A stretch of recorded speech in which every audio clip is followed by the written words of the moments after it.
শীত পড়তে না পড়তেই আমাদের মধ্যে অনেকেরই অভ্যাস রয়েছে গরম জলে স্নান করা। কিন্তু তোমরা কি জানো, এই গরম জলে স্নান করলে আমাদের চুল আর ত্বকের ক্ষতি তো হয়ই, তার পাশাপাশি হার্টেরও ক্ষতি হয়।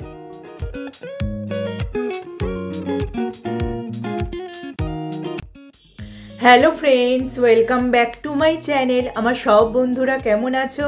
নিশ্চয়ই সুস্থ আছো এবং ভালো আছো। শীত পড়তে না পড়তেই আমাদের অনেকের খাবার দাওয়ার অভ্যাস যেমন বদলায়, তেমনি স্নান করার অভ্যাসও কিন্তু বদলায়। আমাদের মধ্যে অনেকেই এই শীতে পছন্দ করে হালকা গরম জলে স্নান করতে।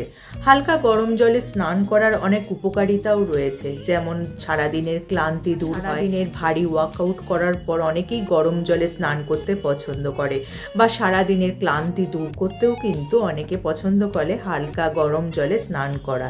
কারণ হালকা গরম জলে স্নান করলে একটা সতেজ এবং একটা অনুভূতি আসে। কিন্তু এই গরম জলে স্নান করার কিছু অসুবিধাও রয়েছে। খুব গরম জলে স্নান করলে কিন্তু আমাদের ত্বকের ক্ষতি হয়। ত্বকের আর্দ্রতা যেমন নষ্ট হয়, ত্বক শুষ্ক হয়ে যায়, ত্বক ফেটে যায়, ত্বকে চুলকানি বা ফুসকুড়ির মতো সমস্যা হতে পারে। তাই খুব গরম জলে স্নান না করাই ভালো। এক্ষেত্রে কিন্তু রূপ বিশেষজ্ঞরা বলছেন খুব গরম জলে স্নান করলে সেটা চুলের পক্ষেও ক্ষতিকর, কারণ চুল শুষ্ক হয়ে যায়, চুলের আর্দ্রতা নষ্ট হয়ে যায়, আমাদের মাথার স্ক্যাল্প এতটাই শুষ্ক হয়ে যায় অনেক সময় যে খুশকির মতো সমস্যাও হতে পারে। তাই খুব গরম জল কিন্তু মাথায় দেওয়া বা চুলে দেওয়া একদমই উচিত নয়। এছাড়া খুব গরম জলে স্নান করলে ত্বকে জ্বালা ভাব বা লাল ফুসকুড়ি বা এক্সিমার মতো সমস্যাও হতে পারে। তাই খুব গরম জলে স্নান করাকে তোমরা এড়িয়ে যাবে। আর এক্ষেত্রে কিন্তু শরীরের জন্যও কিন্তু খুব গরম জলে স্নান করা উচিত নয়। তার কারণ যাদের প্রেশারের সমস্যা আছে, মানে রক্তচাপের সমস্যা আছে, তারা কিন্তু বিপদে পড়তে পারে।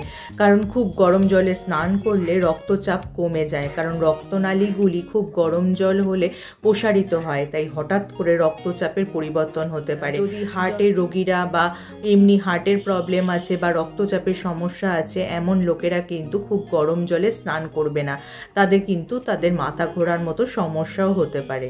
এছাড়া গরম জলে স্নান করলে নিয়মিত আমাদের ত্বক যেমন শুষ্ক হয়ে যায়, প্রাকৃতিক তেল বা আর্দ্রতা যেমন নষ্ট হয়, তেমনি কিন্তু মুখে বলিরেখার মতো সমস্যাও হতে পারে। তাই মুখে জ্বালা ভাব বা বলিরেখার সমস্যা এড়ানোর জন্য খুব গরম জলে স্নান না করাই ভালো। এবার আসা যাক কেমন গরম জলে স্নান করা উচিত। তোমাদের বলবো প্রথমেই যে হালকা বা উষ্ণ গরম জলে স্নান করবে, আর জলের তাপমাত্রা কোনোভাবেই যাতে 38 ডিগ্রি থেকে 40 ডিগ্রি সেলসিয়াসের বেশি না হয়। আর 5 থেকে 10 মিনিটের বেশি স্নান করবে না। স্নান হয়ে গেলে অবশ্যই ময়েশ্চারাইজার সারা মুখে, গলায় বা হাতে অ্যাপ্লাই করে নেবে। আর সপ্তাহে পারলে 2 বার গায়ে তেল মালিশ করবে। আর মাথায় বা চুলে দেওয়ার জন্য হালকা গরম জল বা ঠান্ডা জল আলাদা করে রাখবে।